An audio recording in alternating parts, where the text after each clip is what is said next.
નમસ્કાર વિદ્યાર્થી મિત્રો, સ્વાગત છે આપ સર્વ વિદ્યાર્થી મિત્રોનું તમારી પોતાની યુટ્યુબ ચેનલ ઓશન કોચિંગ ક્લાસીસમાં.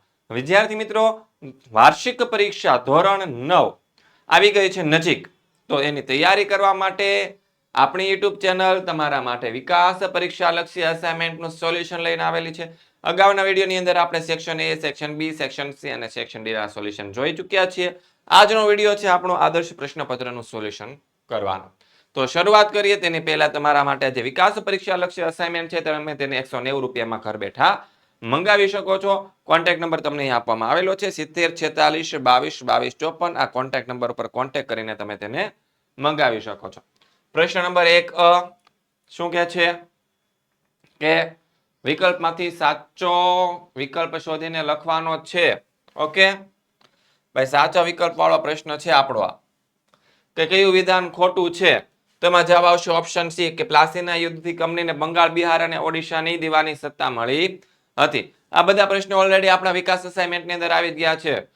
સ્વરાજ મારો જન્મસિદ્ધ અધિકાર છે અને હું તેને લઈને જંપીશ. આ વિધાન કોણે કીધું હતું? ગોપાલ કૃષ્ણ ગોખલે નહોતું કીધું, પણ બાળ ગંગાધર તિલકે કીધું હતું. સ્વતંત્રતા મળ્યા બાદ ભારતના તત્કાલીન ગૃહપ્રધાન તરીકે કોની નિમણૂક થઈ? તો કે જવાબ આવશે સરદાર વલ્લભભાઈ પટેલ. પછી આગળ ચોથો સવાલ, સંસદમાં અંદાજપત્ર કોણ રજૂ કરે? તો કે નાણાપ્રધાન રજૂ કરે. પાંચમો સવાલ, કેવા વાહનોને આગળ જવા માટે અગ્રતા આપવી જોઈએ? તો જવાબ આવશે આપણો આપાતકાલીન વાહનોને. પછી વિકલ્પ ખાલી જગ્યા વાળો પ્રશ્ન છે કે અસહકારની લડતની મોકૂફી બાદ ચિત્તરંજન દાસ મુનશી અને મોતીલાલ નહેરુએ કયા પક્ષની રચના કરી? તો જવાબ આપણો આવશે સ્વરાજ્ય પક્ષની. આજે વિશ્વના સૌથી વધુ દેશો ખાલી જગ્યા જૂથના સભ્યો છે, તો જવાબ આવશે જોડાણવાદી. મફત અને કાનૂની સલાહ અને માર્ગદર્શન કેન્દ્ર વડોદરામાં આવેલું છે. 22 ડિસેમ્બરે સૂર્યના કિરણો મકર વૃત્ત ઉપર સીધા પડે. યુનિયન કાર્બાઇડ કારખાનામાં જંતુનાશક દવાના ઉત્પાદન પ્રક્રિયામાં ખાલી જગ્યા નામનો ઝેરી વાયુ છે તે વપરાતો હતો. જવાબ આવશે મિક નામનો વાયુ. પછી ખરા ખોટા, ભારતના નાગરિકોને બેવડું નાગરિકત્વ મળે છે? તો કે નહીં, મળતું નથી. તો વિધાન છે ખોટું. વડી અદાલતના ન્યાયાધીશની ઉંમર 65 વર્ષની હોય? તો કે નહીં, 65 વર્ષની હોતી નથી. તો વિધાન ખોટું છે. પછી 13 બે અક્ષાંશ વૃત્તો વચ્ચે આશરે 111 કિલોમીટર જેટલું અંતર હોય? તો કે આ હોય. સાચું વિધાન છે. સુરખાબ ગુજરાતનું રાજ્ય પક્ષી છે? તો કે હા છે. કથકલી કર્ણાટકનું પ્રસિદ્ધ નૃત્ય છે? તો કે નથી. તો જવાબ આવશે ખોટું. પછી આગળ યોગ્ય જોડકા જોડો. બાળ લગ્ન પ્રતિબંધક ધારો ઘડનાર? તો જેમાં આવશે ડેલહાઉસી. બર્લિનની નાકાબંધી કોણે કરી હતી? તો સોવિયત યુનિયને કરી હતી. ધુઆધાર ધોધ નર્મદા નદી ઉપર આવેલો છે. શંકુદ્રમ જંગલો, એમાં દેવદાર, પાઇન અને સિલ્વર અને ફર આવશે. અને લાલ લાઇટ છે તેમાં વાહનને સ્ટોપ કરવું, તેની સાથે આપણે જોડીશું. પછી આગળ એક એક વાક્યના સવાલ જવાબ. કોણે બંધારણીય ઇલાજોના હકને બંધારણનો આત્મસન્માન કહ્યો છે? તો જવાબ આવશે ડોક્ટર બાબા સાહેબ આંબેડકર. પછી બીજો સવાલ, વાતાવરણની લાંબા ગાળાની સરેરાશ પરિસ્થિતિ એટલે શું? તો જવાબ આવશે આપણું આબોહવા. 23મો પ્રશ્ન, કાશ્મીરના કયા અભયારણ્યમાં હામુર એટલે કે કાશ્મીરી હરણ અને કસ્તુરી મૃગ જોવા મળે છે? તો જવાબ આવશે આપણો દચીગા. 24મો પ્રશ્ન, જમણા તરફ વળતા પહેલા વાહન ચાલકે સમયસર સૌથી પહેલા કઈ તરફની લેન લેવાની હોય છે? જમણી તરફની લેનમાં જવું જોઈએ. પછી આગળ જોઈએ, તમારી ધોરણ 9 ની વાર્ષિક પરીક્ષા છે તેના માટેના આપણે મોસ્ટ આઈએમપી પ્રશ્નપત્ર છે તૈયાર કરેલા છે, જે રેડી ટુ પ્રિન્ટ ફોર્મેટની અંદર છે. સોલ્યુશન સાથે છે, પીડીએફ ઉપલબ્ધ છે. એક વિષયની કિંમત માત્ર 20 રૂપિયા છે. જો કોઈ શાળા સંચાલક, ક્લાસીસના સંચાલક મિત્રો છે તે આ વિડીયો જોઈ રહ્યા હોય અને પોતાની શાળા માટે પેપર બનાવવા માંગતા હોય તો એ અમે તમને બનાવી આપીશું. એક પેપરની માત્ર કિંમત છે 20 રૂપિયા. ક્યાંથી મળશે? તો કે કોન્ટેક્ટ નંબર તમને આપેલો છે, કોન્ટેક્ટ કરી લેવાનો થશે. ઓકે, નેક્સ્ટ જોઈએ. ભાઈ 13 પ્રશ્નમાંથી કોઈ પણ 9 પ્રશ્નના માગ્યા મુજબ ઉત્તર લખવાના છે. એમાં 25 નંબરનો સવાલ છે, સંકલ્પના સમજાવો. દ્વિમુખી શાસન પદ્ધતિ અને ખાલસા નીતિ, આ બે પ્રશ્નો સમજાવવાના છે. તો દ્વિમુખી શાસન પદ્ધતિ કોને કહેવાય? કોઈ પણ પ્રદેશનું શાસન બે જુદી જુદી શાસન પદ્ધતિથી ચાલતું હોય તેને દ્વિમુખી શાસન પદ્ધતિ કહેવાય. અને ખાલસા નીતિ એટલે કે રાજાની સત્તાનો અંત લાવી તેના રાજ્યને સીધું અંગ્રેજી શાસન હેઠળ મૂકવું. ખાલસા નીતિ એ ગવર્નર જનરલ ડેલહાઉસી અપનાવેલી સામ્રાજ્યવાદી નીતિ હતી. જલિયાવાલા બાગ હત્યાકાંડ વિશે ટૂંકમાં માહિતી આપો. તો કે બ્રિટિશ સરકારના દમનો તેમજ લોકપ્રિય નેતા છે ડોક્ટર સત્યપાલ અને ડોક્ટર કિચલુ, એની ધરપકડ થતા એનો વિરોધ કરવા માટે 13 એપ્રિલ 1919ના દિવસે વૈશાખી પૂર્ણિમાના દિવસે અમૃતસરના જલિયાવાલા બાગમાં એક જંબી સભા યોજાઈ. આ બાગને ફરતે 1.5 મીટર જેટલી ઊંચી દિવાલ હતી. બાગની વચમાં છે એક અવાવરું કિલ્લો હતો, જેમાં જવા માટે આવવા માટે ફક્ત એક જ સાંકડો માર્ગ હતો.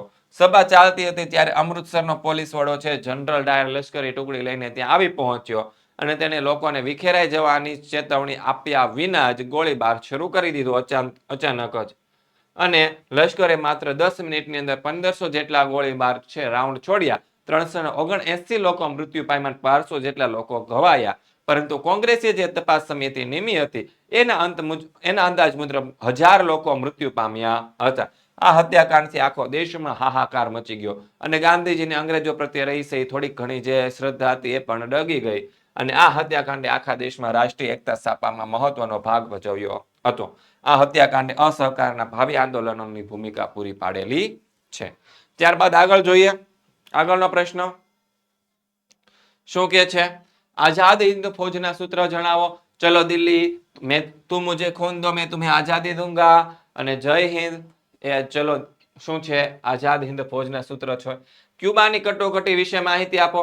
1961-62 દરમિયાન અમેરિકાએ તેની દક્ષિણ પશ્ચિમે આવેલા સામ્યવાદી દેશ ક્યુબાની નાકાબંધી જાહેર કરી અને અમેરિકાના સંભવિત લશ્કરી આક્રમણ સામે ક્યુબાની સલામતી માટે સોવિયત યુનિયને છે પરમાણુ શસ્ત્રોથી સજ્જ મિસાઇલ ભરેલા જે જહાજો હતા તે કેરેબિયન સમુદ્રમાં તરફ રવાના કર્યા. વિશ્વની બંને મહાસત્તાઓ છે એકબીજાની આમને સામે પરમાણુ શસ્ત્રનો ઉપયોગ કરવાની ધમકી આપી ચૂકી હતી અને વિશ્વમાં પરમાણુ યુદ્ધની પરિસ્થિતિ સર્જાઈ હતી. અંતે અમેરિકા અને સોવિયત યુનિયનના વડાએ સૌપ્રથમ વખત હોટલાઇન પર વાતચીત શરૂ કરી. પરિણામે સોવિયત યુનિયને છે પોતાના વહાણો પાછા વાળી લીધા અને અમેરિકા ક્યુબા પર ગોઠવેલા જે પોતાના મિસાઇલો સશસ્ત્રવાળા મિસાઇલો છે તે ઉતારી લીધા અને બંને દેશો વચ્ચે છે આજે યુદ્ધની ઘટના ટળી ગઈ. આ ઘટનાને ક્યુબાની કટોકટી તરીકે ઓળખવામાં આવે છે અને ક્યુબાની કટોકટી ઘટના વેળાએ છે બંને દેશોના જે વડાએ છે તેને સૌપ્રથમ વાર હોટલાઇન ઉપર સદભાવપૂર્ણ વાતચીત કરી હતી, આપલે શરૂ કરી અને મહાસત્તાઓ વચ્ચે ગેરસમજ દૂર થવાનો મોકળો માર્ગ બન્યો અને ક્યુબાની કટોકટીને ઠંડા યુદ્ધના અંતના આરંભ તરીકે ગણવામાં આવે છે. પછી ઓપરેશન વિજય એટલે શું, તે શા માટે કરવામાં આવ્યું હતું? ઓપરેશન વિજય એટલે કે ભારત સરકારે ગોવાને પોર્ટુગીઝોના શાસનમાંથી મુક્ત કરવા માટે શરૂ કરેલું એક શું છે લશ્કરી અભિયાન. 1950માં ભારત સાર્વભૌમ પ્રજાસત્તાક રાષ્ટ્ર બન્યું. એ સમયે ગોવા, દીવ અને દમણ છે પોર્ટુગીઝોના અંકુશ હેઠળના સંસ્થાનો હતા. એ સંસ્થાનો ભારતને સુપ્રત કરવા ભારત સરકારે છે પોર્ટુગીઝ સાથે વાટાઘાટો કર્યા, બહુ પ્રયત્નો કર્યા, પરંતુ તેનું કોઈ પરિણામ આવ્યું નહીં. ગોવાને ભારતમાં જોડી દેવા માટે લોકોએ ઉગ્ર આંદોલનો શરૂ કર્યા. 18 જૂન 1954ના રોજ લોકોએ મોટા પાયા પર સત્યાગ્રહો કર્યા. 15 ઓગસ્ટ 1955ના રોજ હજારો લોકો છે ગોવા મુક્તિ આંદોલન કરી ગોવા અને દીવ દમણમાં પ્રવેશવાનો પ્રયત્ન કર્યો, પણ પોર્ટુગીઝ સત્તાવાળા સાથેના અથડામણમાં અસંખ્ય સત્યાગ્રહીઓ શહીદ થયા. પોર્ટુગીઝ સત્તાવાળાએ અત્યાચાર વધારી દીધા. ગોવામાં સ્ફોટક પરિસ્થિતિ સર્જાઈ. વાટાઘાટો, સત્યાગ્રહ, સમજાવટ અને શાંતિથી પ્રયાસોને સફળતા નહીં મળે તેવું ભારત સરકારને લાગ્યું. આથી ગોવાને મુક્ત કરવા માટે જનરલ ચૌધરીની આગેવાની હેઠળ ઓપરેશન વિજય કરવામાં આવ્યું હતું. 30મો સવાલ છે આમુખે ગોકાયંત્રની ગરજ સારે છે આ વિધાન સમજાવો. કાયદાની કોઈ કલમ વિગતમાં અસ્પષ્ટતા કે વિસંગતતા હોય ત્યારે અથવા તો કાયદાનો હેતુ સ્પષ્ટ ન થતો હોય ત્યારે આમુખ છે તે કાયદાની કલમ, મુદ્દા કે શબ્દોનું યથાર્થ અર્થઘટન કરવામાં માર્ગદર્શક બને છે. તે કાયદાની ગુરુ ચાવી છે. આમુખે બંધારણની જોગવાઈ સમજવામાં હોકાયંત્રની ગરજ સારે છે. 31 નંબરનો સવાલ બંધારણીય અધિકારો જણાવો. ભાઈ 6 બંધારણીય અધિકારો આપેલા છે. સમાનતાનો હક, સ્વતંત્રતાનો હક, ધાર્મિક સ્વાતંત્રતાનો હક, સાંસ્કૃતિક અને શૈક્ષણિક હક, શોષણ સામે વિરોધનો હક અને છઠ્ઠો છે બંધારણીય ઇલાજોનો હક. 1978માં ભારત સરકારે બંધારણમાં સુધારો કરીને નાગરિકતાની મિલકત ધરાવવાના મૂળભૂત હકને અધિકારોમાંથી નાબૂદ કર્યો અને મિલકતનો અધિકાર માત્ર કાનૂની અધિકાર તરીકે સ્થાન પામે છે. મહાભિયોગની કાર્યવાહી શું છે? તો કે સંસદના બંને ગૃહોમાં રાષ્ટ્રપતિ વિરુદ્ધ છે બંધારણનું તહોતનામું પસાર કરે તો જ રાષ્ટ્ર પ્રમુખને તેમના હોદ્દા ઉપરથી આપણે પદ ભ્રષ્ટ કરી શકીએ છીએ. આ માટે સંસદના કોઈ પણ એક ગૃહે 2/3 બહુમતીથી, કેટલી છે? 2/3 બહુમતીથી રાષ્ટ્રપ્રમુખ સામે લેખિત તહોતનામું પસાર કરવાનું હોય છે અને બીજા ગૃહે તે તહોતનામા પર અદાલતી તપાસ કરવાની હોય છે. જો બીજું ગૃહ બહુમતીથી શું છે, બીજું ગૃહ પણ 2/3 બહુમતીથી રાષ્ટ્રપ્રમુખ પરનો આરોપ પુરાવા થયેલો જાહેર કરે તો જ રાષ્ટ્રપ્રમુખને છે તેના હોદ્દા ઉપરથી દૂર કરી શકે છે. આ પ્રકારની કાર્યવાહીને મહાભિયોગની કાર્યવાહી કહે છે. પછી કારણ આપો. વડી અદાલત કડીરૂપ સ્થાન ધરાવે છે. ભારતની સંઘીય શાસન વ્યવસ્થામાં સમગ્ર દેશ માટે સળંગ, સુગ્રંથિત અને એક સૂત્રી સ્વાયત્ત પિરામિડ સ્વરૂપનું ન્યાયતંત્ર છે. કેન્દ્ર કક્ષાએ ટોચ પર દેશની સર્વોચ્ચ અદાલત છે, મધ્યમાં વડી અદાલત છે અને પાયામાં જિલ્લા અદાલતો તથા તાબાની અદાલતો છે. એમાં વડી અદાલત જે છે તે જિલ્લા અદાલતોનો અપીલો સાંભળે તેના ચુકાદા આપે, જ્યારે વડી અદાલતોની અપીલો સર્વોચ્ચ અદાલત સાંભળે અને તેના ચુકાદા આપે છે. આમ ભારતના ન્યાયતંત્રમાં વડી અદાલત કેવી છે? કડીરૂપ છે. 34 નંબરનો પ્રશ્ન, સંકલ્પના સમજાવો. દ્વીપકલ્પ અને અપસારી પ્લેટ. તો આપણે પેલા જોઈએ, જેની 3 બાજુએ સમુદ્ર કે પાણીનો વિશાળ જથ્થો હોય તેવા ભૂખંડને દ્વીપકલ્પ કહેવાય. દાખલા તરીકે દક્ષિણ ભારતનો દ્વીપકલ્પ, સૌરાષ્ટ્રનો દ્વીપકલ્પ અને મલાયાનો દ્વીપકલ્પ. હવે અહીંયા આપણો બીજો સવાલ શરૂ થાય છે. આ છે આપણું પેલું, કે કેટલીક જગ્યાએ મૃદાવરણીય પ્લેટો એકબીજાથી અલગ અથવા તો દૂર થઈ રહી છે. આ પ્લેટો અપસારી પ્લેટો કહેવાય. અપસરણની ક્રિયાથી ભૂપૃષ્ઠ પર સ્તરભંગ રચાય છે. 35મું, નીચે દર્શાવેલ ખનિજો પૈકી કયા ખનિજો ધાતુમય છે તે કોષ્ટક સ્વરૂપે દર્શાવો. તો સરસ રીતે ધાતુમય ખનિજમાં મેંગેનીઝ આવશે, લોખંડ આવશે, સોનું, મેંગેનીઝ અને ચાંદી. અધાતુમયમાં આવશે ચૂનાના પથ્થર, ગંધક અને અબરખ આવશે. જંગલ વિનાશની અસરો ટૂંકમાં જણાવો. ભાઈ શું શું છે? પ્રદૂષણમાં વધારો થાય, વરસાદના પ્રમાણમાં વધારો, દુષ્કાળ પડે, ગ્લોબલ વોર્મિંગ, ગ્રીન હાઉસ અસર, રણ વિસ્તારમાં વધારો, વન્યજીવો નિરાશ્રિત થાય, જમીનનું ધોવાણ થાય, નદીઓમાં પૂર આવે, કેટલીક વન્ય પ્રાણીઓ લુપ્ત થાય, પ્રાકૃતિક સૌંદર્યનો હાસ થવો વગેરે માઠા પરિણામો આપણે ભોગવવા પડે છે. 37 નંબરનો પ્રશ્ન છે, ભારતીય સંસ્કૃતિને શા માટે ઋષિ અને કૃષિની સંસ્કૃતિ કહેવામાં આવે છે? તો જવાબ આપણો આવશે, પ્રારંભિક જીવનમાં માનવી ખોરાકની શોધમાં જંગલમાં ભટકતું જીવન જીવતો હતો. સમય જતાં માનવી દરિયા કિનારે ઝૂંપડીઓ બાંધીને રહેવા લાગ્યો અને ખેતીના વિવિધ પાકો ઉગાડતો થયો. એ અરસામાં તે ઋષિઓના સંપર્કમાં આવ્યો. ઋષિઓના પરિશ્રમ અને માર્ગદર્શનથી સમૂહમાં જીવન જીવવા લાગ્યો. સામૂહિક જીવનમાંથી માનવીના જીવનની ટૂંક વ્યવસ્થા અને સમાજ વ્યવસ્થાની રચના થઈ. આ સંસ્થાનો વિકાસ થતા માનવીના જીવનમાં માનવ સભ્યતા અને માનવ સંસ્કૃતિ અસ્તિત્વમાં આવી અને માનવી કૃષિ પ્રધાન જીવન જીવવા લાગ્યો. આ માનવ સંસ્કૃતિના વિકાસમાં ઋષિઓનો અમૂલ્ય ફાળો હતો. તેથી ભારતીય સંસ્કૃતિને ઋષિ અને કૃષિની સંસ્કૃતિ કહેવામાં આવે છે. વિદ્યાર્થી મિત્રો, તમે ધોરણ 9 ની અંદર અભ્યાસ કરો છો, વાર્ષિક પરીક્ષા આવે છે. વાર્ષિક પરીક્ષાની તૈયારી કરવા માટે સરસ મજાના આઈએમપી પ્રશ્નપત્ર બનાવેલા છે, જે રેડી ટુ પ્રિન્ટ ફોર્મેટની અંદર હશે અને તેનું તમને સોલ્યુશન પીડીએફ સ્વરૂપે મળી રહેશે. અને એક વિષયની કિંમત માત્ર 20 રૂપિયા. જો કોઈ સંસ્થાના કે ક્લાસીસ શાળાના સંચાલક મિત્રો કે શિક્ષક મિત્રો આ વિડીયો જોઈ રહ્યા હોય અને પોતાના ક્લાસીસ શાળા સંસ્થાના નામ સાથે લોગો સાથેના પ્રશ્નપત્ર બનાવડાવવા હોય તો બનાવડાવી શકે છે. એક પ્રશ્નપત્રની કિંમત માત્ર 20 રૂપિયા આપણે રાખેલી છે. કોન્ટેક્ટ નંબર તમને આપવામાં આવેલો છે. અહીંયા કોલ કરીને તમે આ બધી વસ્તુ મંગાવી શકો છો. નેક્સ્ટ જોઈએ, વિભાગ સી ની વાત કરીએ. 9 માંથી કોઈ પણ 6 પ્રશ્નો લખવાના છે. રાષ્ટ્રસંઘના ઉદ્દેશો જણાવો. તો પેલું શું છે? આંતરરાષ્ટ્રીય શાંતિ અને સલામતી જાળવવાનો ઉદ્દેશ હતો. દરેક રાષ્ટ્ર બીજા રાષ્ટ્રની અખંડિતતા જાળવી રાખે, દરેક રાષ્ટ્ર યુદ્ધ નીતિનો ત્યાગ કરે, આંતરરાષ્ટ્રીય સંબંધો વિકસાવે, આંતરરાષ્ટ્રીય ઝઘડાઓ વાટાઘાટો દ્વારા કે મધ્યસ્થી દ્વારા ઉકેલ લાવવાનો છે.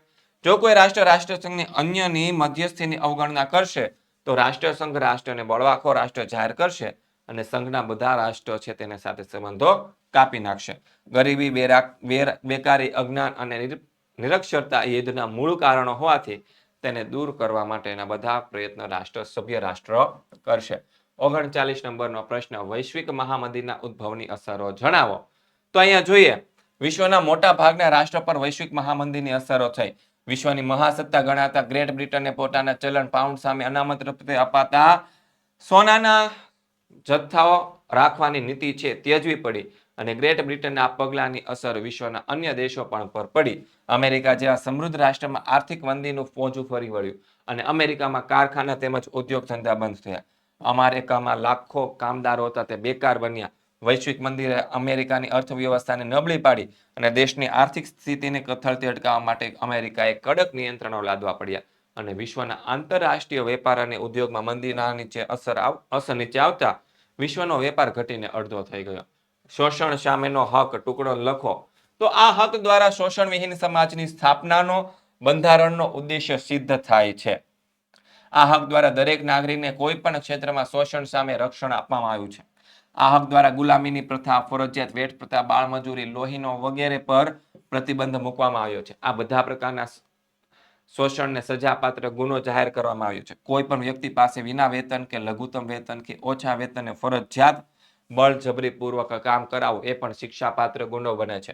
આ હક મુજબ 14 વર્ષ નીચેના ઉંમરના બાળકોને કારખાનામાં, ખાણોમાં કે અન્ય જોખમ ભરેલા સ્થાનોએ નોકરીમાં રાખવાની મનાઈ ફરવામાં આવી છે અને બાળ મજૂરી કાનૂન હેઠળ આ પ્રકારના શોષણને સજાપાત્ર ગુનો જાહેર કરેલો છે. માલિકો મજૂરોનું શોષણ ન કરે તે માટે બંધારણમાં ખાસ જોગવાઈઓ કરવામાં આવી છે.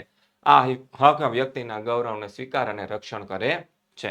લોક અદાલતો આકર્ષણનું કેન્દ્ર બની છે. વિધાન સમજાવો. તો કે સ્થાનિક કક્ષાએ સમાજના ગરીબ અને શોષિત લોકોને સરળ રીતે ઝડપી અને સસ્તો ન્યાય મળે તે હેતુથી લોક અદાલતનું આયોજન કરવામાં આવ્યું છે.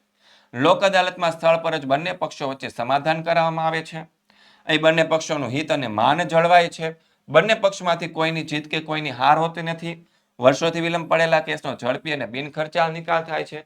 વળી લોક અદાલતના ચુકાદાઓને કાનૂની પીઠબળ પૂરું પાડવામાં આવ્યું છે. આ બધા કારણોસર લોક અદાલતો છે એ શું છે? આકર્ષણનું કેન્દ્ર બની છે.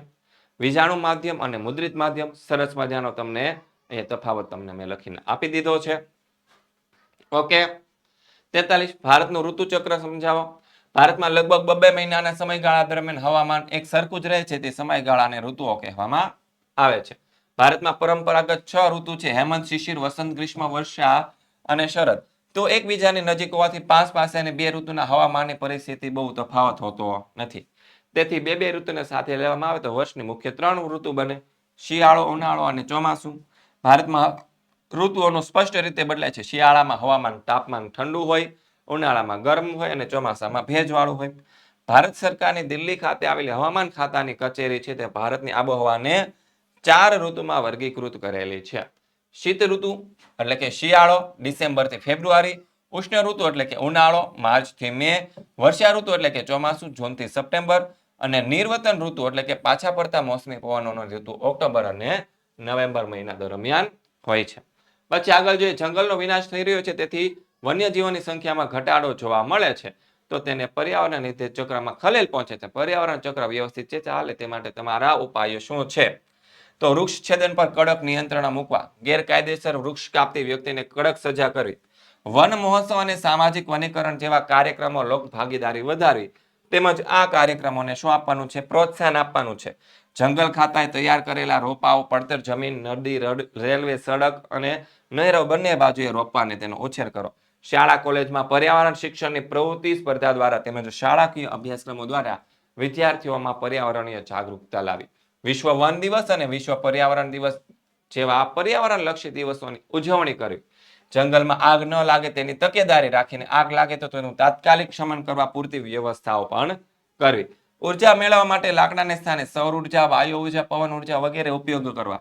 લોકોને પ્રોત્સાહિત કરવા તે અંગેના સાધનો ખરીદવા.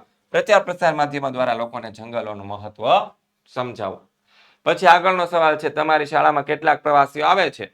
એમાં પુરુષોએ ધોતિયું, જબ્બો અને માથે સફેદ ટોપી કે પાઘડી પહેરી છે. વિદ્યાર્થીઓ કુતૂહલવશ વિચારે છે કે આ કયા પ્રદેશના લોકો હશે.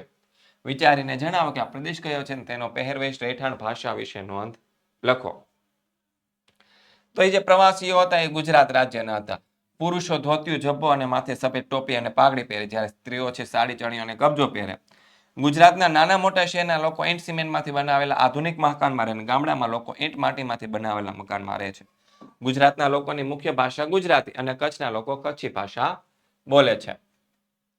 પછી આગળ જોઈએ 46 નંબરનો સવાલ કયો છે? આ 46 નંબરનો સવાલ છે.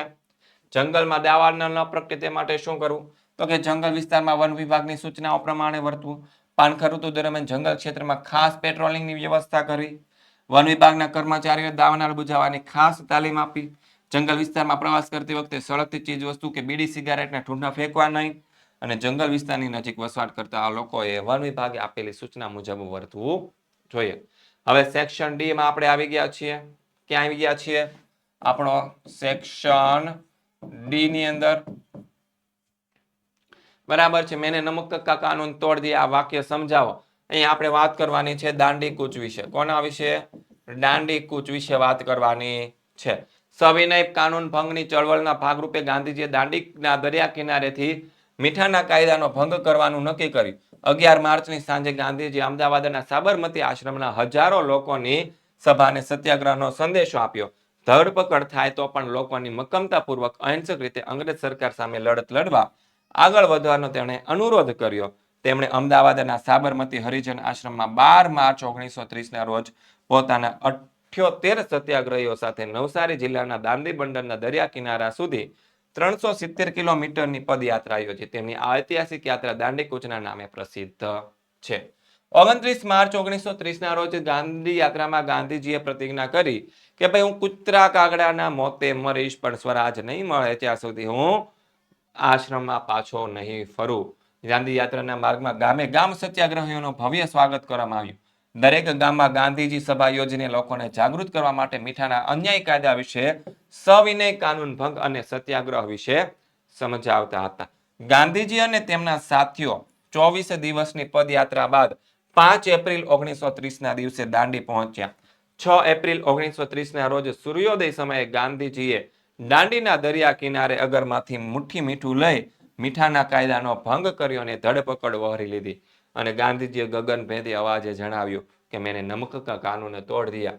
તેને ત્યાં ઉપસ્થિત જનતાને સંબોધતા કહ્યું કે હું બ્રિટિશ સામ્રાજ્ય રૂપી ઇમારતના પાયામાં લૂણો લગાડું છું. અને દાંડી કૂચે ભારતના લોકોમાં અભૂતપૂર્વ જાગૃતિ, અપાર શ્રદ્ધા, ચેતના અને એકતા જગાવવાનું અદ્ભુત કાર્ય કર્યું. સમગ્ર દેશમાં મીઠાના કાયદાનો ભંગ કરવા માટે સત્યાગ્રહો થયા અને મહાદેવભાઈ દેસાઈએ દાંડી કૂચને ગૌતમ બુદ્ધના મહાભિનિષ્ક્રમણ સાથે પણ સરખાવ્યા છે. પછી આંતરરાષ્ટ્રીય ક્ષેત્રે ભારતનું પ્રદાન જણાવો. બરાબર છે. સ્વતંત્રતા મળ્યા પછી ભારતે આંતરરાષ્ટ્રીય ક્ષેત્રે નોંધપાત્ર ફાળો આપ્યો છે. વિશ્વના સામ્રાજ્યવાદ, સંસ્થાનવાદ, કાળા ગોરા વચ્ચેઓના રંગભેદ વગેરે દૂષણો નાબૂદ કરવા તેમજ તેની સામે ચાલતી ચળવળોને હંમેશા ભારતે છે ટેકો આપ્યો છે. સંયુક્ત રાષ્ટ્રના આદેશથી ભારતે કોરિયાના યુદ્ધમાં ઘવાયેલા સૈનિકોની તબીબી સારવાર માટે તબીબી સારવાર માટે દવાઓ અને તબીબી ટુકડીઓ મોકલી હતી. ગાઝા, સાયપ્રસ, કોંગો, શ્રીલંકા વગેરેમાં સર્જાયેલી કટોકટી વખતે સંયુક્ત રાષ્ટ્રના શાંતિ સ્થાપક દળોની અંદર પોતાના સૈનિકોને મોકલીને એ દેશમાં શાંતિ સ્થાપવા માટે સક્રિય ભૂમિકા ભજવી હતી. આંતરરાષ્ટ્રીય શાંતિ અને સલામતી જાળવવા તેમજ સમગ્ર વિશ્વના લોકોને સ્વાતંત્ર્ય અને સુખ સમૃદ્ધિ માટેના તમામ પ્રયત્ન ભારત સરકારે સંપૂર્ણ સહકાર આપ્યો છે. સંયુક્ત રાષ્ટ્રની મહાસભામાં પરમાણુ શસ્ત્રોના સંપૂર્ણ નિશસ્ત્રીકરણના ઠરાવને રજૂ કરીને ભારતની શાંતિની ઈચ્છાને વાચા આપી છે. દુનિયાના દરેક દેશે ઘાતક શસ્ત્રોનું ઉત્પાદન બંધ કરી સૈન્ય સંખ્યા ઘટાડી એ નાણું વિશ્વની ગરીબ તથા ભૂખમરાથી પીડાતી પ્રજાના આર્થિક સામાજિક વિકાસ માટે કરવો જોઈએ એવી માંગણી હંમેશા ભારતે સંયુક્ત રાષ્ટ્ર સમક્ષ કરી છે. આમ વિશ્વ શાંતિ એ ભારતની વિદેશ નીતિનો મુખ્ય સિદ્ધાંત છે. વિશ્વ શાંતિ માટે રાષ્ટ્ર વચ્ચે સહકાર, વિશ્વાસ અને સમજણનું વાતાવરણ સ્થાપવા માટે ભારત છે સતત પ્રયત્ન કરી રહ્યું છે. પછી 49મો સવાલ, આંતરરાષ્ટ્રીય ક્ષેત્રે ભારતનું પ્રદાન જણાવો. ઓકે, આ પ્રશ્ન આગળ આવી ગયો. પછી 50મો પ્રશ્ન, રાષ્ટ્રપ્રમુખની કટોકટી વેળાની સત્તાઓ જણાવો. તો અહીંયા તમને સરસ મજાની કટોકટી સમયની વેળાની સત્તાઓ આપેલી છે. બરાબર છે. નાણાકીય કટોકટી, તફાવત લખો સંસદીય લોકશાહી અને પ્રમુખીય લોકશાહી. તો એ પણ જવાબ તમને અહીં આપવામાં આવેલા છે. સંસદીય અને પ્રમુખીય લોકશાહીના. જંગલોની વન્ય પેદાશ સંદર્ભે ઉપયોગિતા જણાવો. તો એ તમને સરસ મજાનો જવાબ મેં લખીને આપેલો જ છે. બરાબર છે, જોઈ લેજો એકવાર. 53 પશ્ચિમ ભારતના લોકોનો ખોરાક શું છે? તો અહીંયા આપેલો છે પશ્ચિમ ભારતના લોકોનો ખોરાક. ત્યારબાદ છેલ્લો નકશાવાળો પ્રશ્ન છે આપણો. તો આપણે આમાં આ વસ્તુ પછી દર્શાવવાની છે. તો અહીંયા આપણે દર્શાવી દઈએ. પેલું છે બંગાળની ખાડી, અહીંયા આવશે.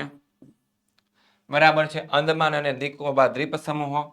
તો ભાઈ અહીંયાથી આમ કરીને આમ છે આ બધા દર્શાવી દેવાના. અંદમાન અને નિકોબાર દ્વીપ સમૂહો. અહીંયા શું આવશે? અંદમાન, નિકોબાર. ઓકે. પછી કાળી જમીન છે. તો કાળી જમીનની અંદર આપણે દર્શાવીશું કયું રાજ્ય? તો કે મધ્યપ્રદેશ રાજ્યને દર્શાવી દઈએ ભાઈ. હાલો ભાઈ, આ છે આપણી કાળી જમીન. કઈ જમીન છે? લાલ લાલ કર્યું છે આપણી કાળી જમીન મધ્યપ્રદેશ રાજ્યની અંદર. અહીંયા કાળી જમીન. ઓકે, અને ગીર રાષ્ટ્રીય ઉદ્યાન એ આપણે અહીંયા દર્શાવીશું અહીંયા.